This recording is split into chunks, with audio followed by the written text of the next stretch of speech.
A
heartiest welcome to you on behalf of MB Peter MSc College and Rural Polytechnic Hamsabavi on the occasion of centenary celebration of Mrityunjaya Vidyapita and NCC Rising Day.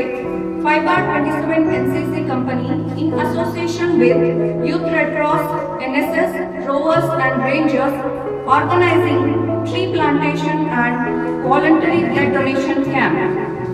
And one more wonderful event, that is launch ceremony of NCC Magazine 4th edition. Let us begin this program with invocation song. For this I call upon Miss Tejaswini on stage, please.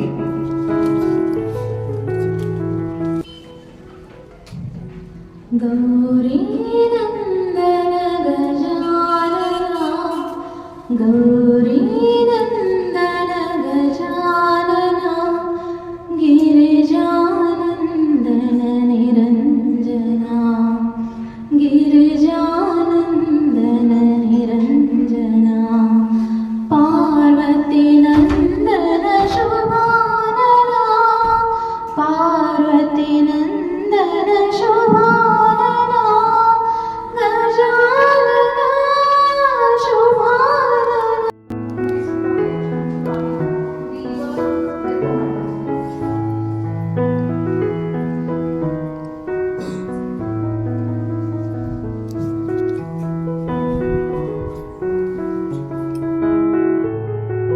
Youth Red Cross, NSS, Rovers and Rangers, and 5/27 NCC Company Rising Day ಸಂಬಂಧ ನಾವು ಇದು ರಕ್ತದಾನ ಶಿಬಿರವನ್ನು ಹಮ್ಮಿಕೊಂಡಿದ್ದೇವೆ.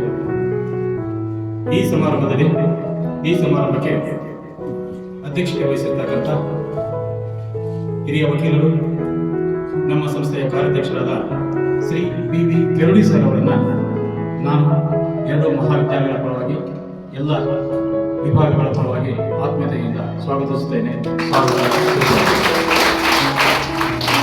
ನಮ್ಮ NCC Hubli ಆಫೀಸಿನ ಸುಬೇದಾರ್ major honourable lieutenant Rashpal Sharma ಅವರನ್ನು ಸಹ ಈ ಸಮಾರಂಭಕ್ಕೆ ಆದರಿಂದ ಸ್ವಾಗತಿಸುತ್ತೇನೆ. ಸ್ವಾಗತ, ಸುಸ್ವಾಗತ.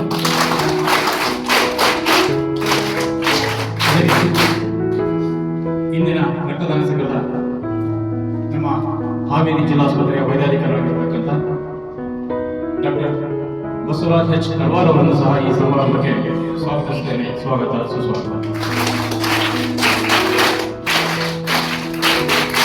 ಮತ್ತು ಎಲ್ಲ NCC, NSS, ranger and rovers ಮತ್ತು ಇನ್ನುಳಿದ ಎಲ್ಲ ವಿದ್ಯಾರ್ಥಿಗಳನ್ನ ಈ ಸಮಾರಂಭಕ್ಕೆ ಆತ್ಮೀಯವಾಗಿ ಸ್ವಾಗತಿಸುತ್ತೇನೆ. ಸ್ವಾಗತ, ಸುಸ್ವಾಗತ. Thank you. ಹಾಗೂ ಆಡಳಿತ ಮಂಡಳಿಯ ಸದಸ್ಯರಾಗಿರ್ತಕ್ಕಂಥ ಬೆಳಗಾವಿ ಸಾಲರಿಗೆ ಹಾಗೂ ಇಂದಿನ ಒಂದು ಕಾರ್ಯಕ್ರಮದ ಮುಖ್ಯ ಕೇಂದ್ರ ಬಿಂದುವಾಗಿ ಆಗತಕ್ಕಂಥ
ಹಾಗೂ ಕುರಿಟು ಶ್ರೀ ಸಿದ್ಧಲಿಂಗ ಮಹಾಸ್ವಾಮಿಗಳ ಪಾದಗಳಿಗೆ ಕೊಡಮಟ್ಟು ವೇದಿಕೆಯ ಮೇಲೆ ಆಸೀನರಾದ ಎಲ್ಲ ಗಣ್ಯಮಾನ್ಯರೇ, ಪ್ರಾಧ್ಯಾಪಕ ಮಿತ್ರರೇ ಹಾಗೂ ಎಲ್ಲ NCC, NSS ಉಳಿದ ವಿದ್ಯಾರ್ಥಿನಿಯರು, ಶ್ರೀ ಪರಮ ಪೂಜ್ಯ ಮೃತ್ಯುಂಜಯ ಅಪ್ಪಗಳ, ಶ್ರೀ ಪರಮ ಪೂಜ್ಯ ಮಹಂತ ಅಪ್ಪಗಳ ಪಾದಗಳಿಗೆ ಕೊಡಮಟ್ಟು ಈ ಸಸಿ ನೆಡುವ ಮತ್ತು ಸ್ವಯಂ ಪ್ರೇರಿತ ರಕ್ತದಾನ ಈ ಶಿಬಿರದ ಕಾರ್ಯಕ್ರಮದ ಅಧ್ಯಕ್ಷತೆಯನ್ನ ವಹಿಸಿಕೊಂಡಂತಹ ಶ್ರೀ ವಿ ಕೆರುಡಿ ಅವರ ಪರಿಚಯ ಮಾಡಲಿಕ್ಕೆ ನನಗೆ ತುಂಬಾ ಹೆಮ್ಮೆ ಎನಿಸುತ್ತಿದೆ. ಮನೆ ನೋಡ ಬಡವರು, ಮನ ನೋಡ ಧೀರರು, ಸೋಂಕಿನಲ್ಲಿ ಶುಚಿ ಸರ್ವಾಂಗ ಕಲಿ, ಪರಸಕ್ಕನು ಇಲ್ಲ ಬಂದ ತತ್ಕಾಲಕ್ಕುಂಟು ಕೂಡಲ ಸಂಗನ ಶರಣರ ಸ್ವತಂತ್ರ ಧೀರ. ಈ ನೆಲದ ಆರಾಧ್ಯ ದೇವರನ್ನು ನೆನೆಯುತ್ತಾ ಇವತ್ತು ನಮ್ಮ ಜೊತೆ ಇರತಕ್ಕಂತಹ ಎರಡು ಪ್ರಮುಖ ಮುಖ್ಯ ಅತಿಥಿಗಳನ್ನ ಪರಿಚಯಿಸುವಂತಹ ಕಾರ್ಯಕ್ರಮ ನನ್ನದಾಗಿದೆ. ಆರ್ಮ್ ಫೋರ್ಸಸ್ ಬಗ್ಗೆ ನಿಮ್ಗೆಲ್ಲ ಗೊತ್ತಿದೆ. ಆರ್ಮ್ ಫೋರ್ಸಸ್ ಅಲ್ಲಿ ಆರ್ಮಿ, ನೇವಿ ಮತ್ತು ಏರ್ ಫೋರ್ಸ್ 3 ವಿಭಾಗಗಳಿವೆ. ಆರ್ಮಿಲಿ ಇರ್ತಕ್ಕಂತಹ ಇನ್ಫ್ಯಾಂಟ್ರಿ ದಳವನ್ನ ನಾವು ಕಿಂಗ್ ಆಫ್ ಬ್ಯಾಟಲ್ ಅಂತ ಕರೀತೀವಿ. ಅಂದ್ರೆ ಯುದ್ಧದ ಸಮಯದಲ್ಲಿ ಅಥವಾ ದಾಳಿ ಮಾಡ್ತಕ್ಕಂಥ ಸಮಯದಲ್ಲಿ, ರಕ್ಷಣೆಯ ಸಮಯದಲ್ಲಿ ಅದು ಇಡೀ ಭಾರತದ ಎಲ್ಲಾ ಸೈನಿಕರ ಸೈನ್ಯ ಪಡೆಯ ರಾಜ. ಸೊ ಆ ಇನ್ಫ್ಯಾಂಟ್ರಿಯ 2 ಸೈನಿಕರು ಇವತ್ತು ನಮ್ಮ ಕಾರ್ಯಕ್ರಮದಲ್ಲಿದ್ದಾರೆ. ಅದರಲ್ಲಿ ಮುಖ್ಯ ಅತಿಥಿಗಳಾಗಿ ಸ್ಥಾನ ವಹಿಸಿಕೊಂಡಂತಹ Sultan major honorary lieutenant Rashpal Sharma sir ಅವ್ರ ಬಗ್ಗೆ ನಾನು ನಿಮ್ಗೆ ಪರಿಚಯ ಮಾಡ್ತಾ ಇದ್ದೇನೆ. ಯಾಕಂದ್ರೆ ನಾನು ಹಿಂದಿಯಲ್ಲಿ ಮಾತಾಡ್ಬೋದಿತ್ತು, ಅವ್ರಿಗೆ ಗೊತ್ತಾಗುತ್ತೆ. ಆದ್ರೆ ನನ್ನ ಉದ್ದೇಶ ಅವ್ರ ಬಗ್ಗೆ ನಿಮ್ಗೆ ಎಲ್ರಿಗೂ ಗೊತ್ತಾಗಲಿ ಅಂತ ಹೇಳಿ ಕನ್ನಡದಲ್ಲಿ ಹೇಳ್ತಾ ಇದ್ದೀನಿ. ಇವರು ಹುಟ್ಟಿದ್ದು 14 ಜೂನ್ 1974ನೇ ಇಸ್ವಿಯಲ್ಲಿ ಬಿಲ್ಪುರ್ ಎಂಬಂತಹ ಗ್ರಾಮ, ಹಿಮಾಚಲ ಪ್ರದೇಶ ರಾಜ್ಯ. ಇವರ ತಂದೆ ಶ್ರೀ ಮೋತಿಲಾಲ್ ಶರ್ಮಾ ಅವರು ಕೂಡ ಆರ್ಮಿಯಲ್ಲಿ ಸುಬೇದಾರ್ ಆಗಿದ್ದರು. ಇವರ ತಾಯಿ ಪುಷ್ಪಾದೇವಿ. ಇವರು SSLC ಮುಗಿಸಿ ಆರ್ಮಿಗೆ ಸೇರ್ತಾರೆ. ಆದ್ರೆ ಆರ್ಮಿ ಜೊತೆಗೇನೆ ತಮ್ಮ ಗ್ರಾಜುಯೇಷನ್ ಅನ್ನ ಕಂಪ್ಲೀಷನ್ ಮಾಡ್ತಾರೆ. ಮೊದಲನೇದಾಗಿ ಇವರು ಅಪಾಯಿಂಟ್ ಆಗಿದ್ದು, ಸರ್ವಿಸ್ ಸ್ಟಾರ್ಟ್ ಮಾಡಿದ್ದು 1993ನೇ ಇಸ್ವಿಯಲ್ಲಿ ಫೈಜಾಬಾದ್. ನಂತರ ಮೀರಟ್, UP ಇರ್ತಕ್ಕಂಥ ಮೀರಟ್ ಅಲ್ಲಿ ಮತ್ತೆ ಸರ್ವಿಸ್ ಅನ್ನ ಸ್ಟಾರ್ಟ್ ಮಾಡ್ತಾರೆ. ನಂತರ ಇವರು ಪೋಸ್ಟಿಂಗ್ ಆಗಿದ್ದು ಜಮ್ಮು ಕಾಶ್ಮೀರ್ನಲ್ಲಿ. ತದನಂತರ ಇವರು ಪೋಸ್ಟಿಂಗ್ ಆಗಿದ್ದು ಪಂಜಾಬ್ ನಲ್ಲಿ. ಮತ್ತೆ ಜಮ್ಮು ಕಾಶ್ಮೀರ ಬರ್ತಾರೆ. 1999 ನಿಮಗೆ ಕಾರ್ಗಿಲ್ ವಾರ್ ಗೊತ್ತಿದೆ. ಆ ಕಾರ್ಗಿಲ್ ನಲ್ಲಿ ವೀರ ಮರಣ ಹೊಂದಿದಂತಹ ಎಲ್ಲಾ ಸೈನಿಕರದ್ದು ಒಂದ್ ಕಡೆ ಸಮಾಧಿ ಮಾಡಲಾಗಿದೆ, ಅದನ್ನ ದ್ರಾಸ್ ಅಂತ ಹೇಳ್ತಾರೆ. ಅಲ್ಲಿಯೂ ಕೂಡ ತಮ್ಮ ಸೇವೆಯನ್ನ ಕಂಟಿನ್ಯೂ ಮಾಡ್ತಾರೆ. ತದನಂತರ ಇವರು ಬಂದದ್ದು ಮೌಂಟ್ ಅಬು, ರಾಜಸ್ಥಾನ. ನಂತರ ವಾಪಸ್ ಪೋಸ್ಟಿಂಗ್ ಆಗುತ್ತೆ ಜಮ್ಮು ಕಾಶ್ಮೀರ್ನಲ್ಲಿ. ಜಮ್ಮು ಕಾಶ್ಮೀರ್ನಲ್ಲಿ ಪೋಸ್ಟಿಂಗ್ ಮುಗಿಸಿದ ನಂತರ 2005ರಿಂದ 2015ರಲ್ಲಿ ತಾವು ಎಲ್ಲಿಂದ ಟ್ರೈನಿಂಗ್ ಸ್ಟಾರ್ಟ್ ಮಾಡಿದ್ರು ಆ ಫೈಜಾಬಾದ್ ಸೆಂಟರ್ ನಲ್ಲಿ ಇನ್ಸ್ಟ್ರಕ್ಟರ್ ಆಗಿ ಸೇವೆಯನ್ನು ಸಲ್ಲಿಸ್ತಾರೆ. ನಂತರ ಮಣಿಪುರ್, ನಾರ್ತ್ ಈಸ್ಟ್ ಗೆ ಪೋಸ್ಟಿಂಗ್ ಆಗುತ್ತೆ. ಆ ಮಣಿಪುರ್ ನಾರ್ತ್ ಈಸ್ಟ್ ಪೋಸ್ಟಿಂಗ್ ಮುಗಿಸ್ಕೊಂಡು ತಮ್ಮ ಸ್ವಂತ ತಾಯ್ನಾಡಿಗೆ ಬರ್ತಾರೆ ಹಿಮಾಚಲ ಪ್ರದೇಶಕ್ಕೆ. ಅಲ್ಲಿ ಸೇವೆಯನ್ನು ಸಲ್ಲಿಸ್ತಾರೆ. ಅಲ್ಲಿ ಸಲ್ಲಿಸಿದ ನಂತರ ನಿಮ್ಗೆ ಗೊತ್ತಿದೆ, ವಿಶ್ವಸಂಸ್ಥೆಯಲ್ಲಿ ಪ್ರತಿಯೊಂದು ದೇಶದ ಸೈನ್ಯದ ತುಕಡಿ ಸರ್ವಿಸ್ ಅನ್ನ ಕೊಡ್ಲಿಕ್ಕೆ ಹೋಗ್ಲೇಬೇಕು. ಹಾಗಾಗಿ ಭಾರತದ ಸೈನ್ಯದ ತುಕಡಿ ಫೈಸಾಬಾದ್ ನಲ್ಲಿ ಇರ್ತಕ್ಕಂಥದ್ದು ಭಾರತದ ಸೈನ್ಯದ ತುಕಡಿ ಏನಿರ್ತದೆ, ಇವರು ಡೋಗ್ರಾ ರೆಜಿಮೆಂಟ್ ಹೋಗುತ್ತೆ UN ಮಿಷನ್ ನಲ್ಲಿ. ಅದು ವಿದೇಶದಲ್ಲಿ ಲೆಬನಾನ್ ನಲ್ಲಿ 1 ವರ್ಷ ವಿಶ್ವಸಂಸ್ಥೆಗೆ ಸೇವೆಯನ್ನು ಸಲ್ಲಿಸಿ ಮರಳಿ ದೇಶಕ್ಕೆ ಬರ್ತಾರೆ.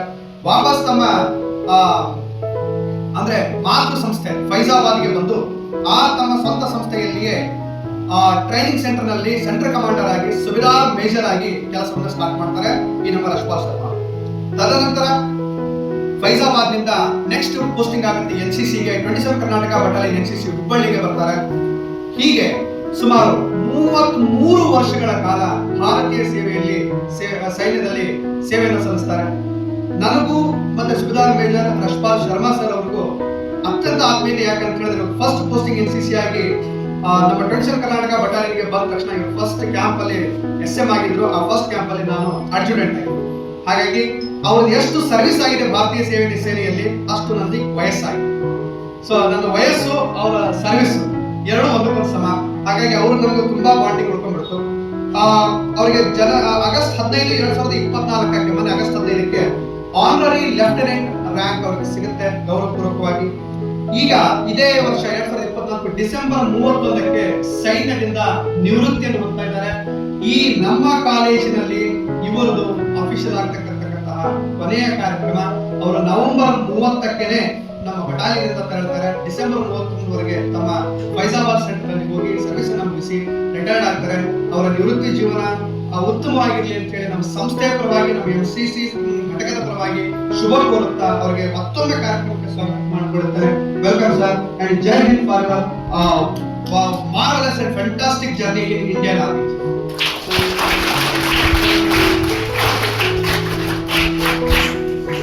ನಮ್ಮ ಮತ್ತೊಬ್ಬ ಅತಿಥಿಗಳ ಬಗ್ಗೆ ನಮ್ಮ ಬಸವರಾಜ್ ಸರ್ ಆಲ್ಮೋಸ್ಟ್ ಈ ಹಾವೇರಿ ಜಿಲ್ಲೆ ಅಲ್ಲ, ಅರ್ಧ ಕರ್ನಾಟಕಕ್ಕೆ ಗೊತ್ತು ಅಂತ ಅನ್ಕೊಳ್ತೀನಿ ನಾನು. ಆದ್ರೂ ಅವ್ರ ಬಗ್ಗೆ ಸ್ವಲ್ಪ ನಿಮಗೆ ಪರಿಚಯ ಮಾಡಿಕೊಡ್ತೇನೆ. ನಮ್ಮ ಪಕ್ಕದ ಬ್ಯಾಡಗಿ ತಾಲೂಕಿನ ದುಮ್ಮಿಹಾಳ ಗ್ರಾಮದಲ್ಲಿ 22/10/1974 ಜನಿಸಿದಂತಹ ಇವರು ಹನುಮಂತಪ್ಪ ಮತ್ತು ಭೀಮಮ್ಮ ದಂಪತಿಗಳಿಗೆ ಮಗನ ಜನಿಸ್ತಾರೆ. 2007ರಲ್ಲಿ ತಮ್ಮ ಸರ್ವಿಸ್ ಅನ್ನು ಸ್ಟಾರ್ಟ್ ಮಾಡ್ತಾರೆ. ಬೆಳಗಾವಿ ಜಿಲ್ಲಾ ಖಾನಾಪುರದಲ್ಲಿ ಹೆಗ್ಗೇರಿ ಅನ್ನುವಂಥ ಗ್ರಾಮದಲ್ಲಿ. ಅಲ್ಲಿ 6 ವರ್ಷ ಸರ್ವಿಸ್ ಮುಗಿಸಿದಂತ ಇವರು ಪುನಃ ಖಾನಾಪುರಿಗೆ ಬರ್ತಾರೆ. ಅಲ್ಲಿ ತಮ್ಮ ಸೇವೆಯನ್ನ ಕೊಡ್ತಾರೆ. 2012ರಿಂದ 2015ರವರೆಗೆ MD ಆಗಿ BMC ಬೆಂಗಳೂರಿನ ವಿಕ್ಟೋರಿಯಾ ಆಸ್ಪತ್ರೆಯಲ್ಲಿ ಸೇವೆಯನ್ನು ಸಲ್ಲಿಸ್ತಾರೆ. ನಂತರ 2015ರಿಂದ ನಮ್ಮ ನಿಮ್ಮ ನೆಚ್ಚಿನ ಹಾವೇರಿ ಜಿಲ್ಲೆಯಲ್ಲಿ ಬ್ಲಡ್ ಬ್ಯಾಂಕ್ ಮುಖ್ಯಸ್ಥರಾಗಿ ಕಾರ್ಯನಿರ್ವಹಿಸ್ತಾ ಇದ್ದಾರೆ. ಇವರು ಹೆಚ್ಚು ಪರಿಚಯ ಆಗಿರೋದು ಇವಾಗ ಅಂತ ಹೇಳಿದ್ರೆ ಹಾವೇರಿ ಜಿಲ್ಲೆಯಲ್ಲಿ ಅತಿ ಹೆಚ್ಚು ರಕ್ತದಾನ ಶಿಬಿರಗಳನ್ನು ಏರ್ಪಡಿಸ್ತಾ ಸುತ್ತಮುತ್ತಲ ಹಳ್ಳಿಗಳಿಗೆ ಎಲ್ಲರಿಗೂ ಕೂಡ ಚಿರಪರಿಚಿತ.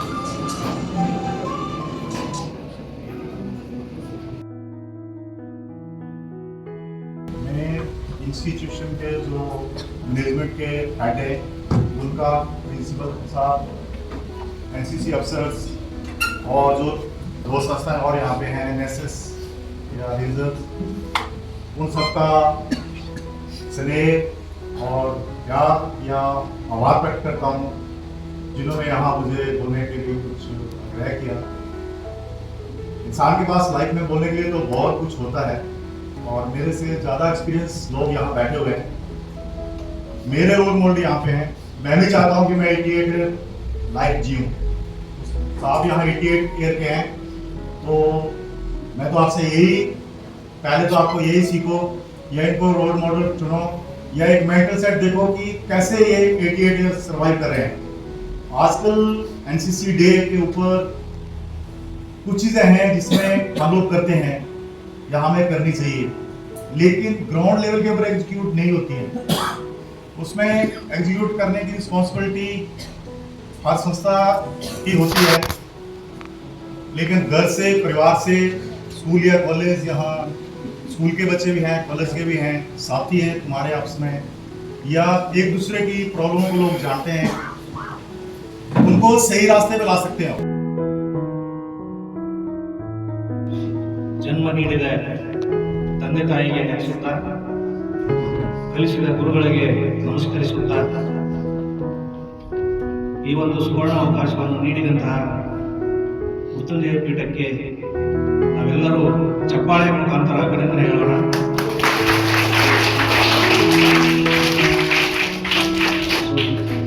ಈ ಒಂದು ಸುಂದರ ವೇದಿಕೆಯ ಮೇಲೆ ಆಸೀನರಾದಂತಹ ಹಿರಿಯರು ಹಾಗೂ ಪೀಠದ ಕಾರ್ಯಾಧ್ಯಕ್ಷರಾದಂತಹ ಕೆರಡಿ ಗುರುಗಳಿಗೆ ಹಾಗೂ ಮತ್ತೊಬ್ಬ ಹಿರಿಯ ಜೀವಿ ರಮಣ್ಣ ಸರ್ ಅವರಿಗೆ, ಪ್ರಾಂಶುಪಾಲರಾದಂತಹ ತಿಪ್ಪೇಶ್ ಸರ್ ಅವರಿಗೆ, ಚನ್ನವೀರಗೌಡ ಸಾಹೇಬರಿಗೆ, ಮೋಸ್ಟ್ ಆಕ್ಟಿವ್ ಪರ್ಸನ್ ಹುಸೇನ್ ಅವರಿಗೆ, ಹಾಗೂ HDFC ಬ್ಯಾಂಕಿನ ಲಕ್ಮಾಜಿ ಅವರಿಗೆ, ನಮ್ಮ ಜೊತೆಗೆ ಕೆಲಸ ಮಾಡ್ತಕ್ಕಂಥ ಕಮತರ್ ಸರ್, ಶ್ರೀನಿವಾಸ್ ಸರ್ ಅವರಿಗೆ, ಹಾಗೂ ವೆಂಕಟೇಶ್ ಸರ್ ಅವರಿಗೆ, ಅಕ್ಕಿ ಸರ್ ಅವರಿಗೆ, ಇಲ್ಲಿ ಮೇಡಮ್ ಅವರೇ, ಹಾಗೂ ಸಹಕಾರ ನೀಡಿದಂತಹ ಈ ಕಾರ್ಯಕ್ರಮದ ಎಲ್ಲ ಆಯೋಜಕರಿಗೆ, ಪ್ರಾಧ್ಯಾಪಕರಿಗೆ, ಬೋಧಕರಿಗೆ, ವಿದ್ಯಾರ್ಥಿನಿಯರಿಗೆ ಹಾವೇರಿ ವೈದ್ಯಕೀಯ ವಿಜ್ಞಾನ ಸಂಸ್ಥೆಯಿಂದ ಹೃತ್ಪೂರ್ವಕ ನಮನಗಳನ್ನು ತಿಳಿಸಿ ಇಷ್ಟಪಡ್ತೇನೆ. ಸೊ ಮೂರು ವಿಧದಲ್ಲಿ ಒಂದು ಭಾಳ ಮಾಡೋದಿಲ್ಲ, ಯಾಕಂದ್ರೆ ಭಾಷಣ ಅಂದ್ರೆ ಬೇಸರ ಅನಿಸುತ್ತೆ ಭಾಳ ಮಂದಿಗೆ. ಒಂದೇದು ಏನಪ್ಪ ಅಂತಂದ್ರೆ ನಾವು ಮನುಷ್ಯನಾಗಿ ಯಾಕೆ ಹುಟ್ಟಬೇಕು, ಎರಡನೇದು ನಮ್ಮ ದೇಹಕ್ಕೆ ಆರೋಗ್ಯ ಯಾಕೆ ಬೇಕು, ಮೂರನೇದು ರಕ್ತದಾನ ಯಾಕೆ ಮಾಡಬೇಕು. ಲಿಂಗೈಕ್ಯ ಪೂಜ್ಯ ಶಿವಯೋಗಿಗಳ ಮೃತ್ಯುಂಜಯಗಳ ಮಾತಾಪುಗಳ ಮಾತನಾಡಿಸಿ ಇಂದಿನ ರಕ್ತದಾನದ ಹಾಗೂ ಮೃತ್ಯುಂಜಯ ವಿದ್ಯಾಪೀಠದ ಶತಮಾನೋತ್ಸವದ ಅಂಗವಾಗಿ ಹಮ್ಮಿಕೊಂಡಿರುವಂತಹ ಈ ಕಾರ್ಯಕ್ರಮದಲ್ಲಿ ಮುಖ್ಯ ಅತಿಥಿಗಳಾಗಿ ಬಂದಂತಹ ರಸ್ಪಾತ್ ಶರ್ಮಾರವರೇ, ಬಸವರಾಜ್ ತಳವಾರವರೇ ಹಾಗೂ ಯಾವತ್ತು ಗಣ್ಯರೇ, ವಿದ್ಯಾರ್ಥಿನಿ, ರಕ್ತದಾನದ ಬಗ್ಗೆ ನನಗೆ ಮೊದಲನೇ ಪಾಠ ಈ ಬಸವರಾಜರಿಂದ ತಿಳಿಯಲಾಗಿದೆ.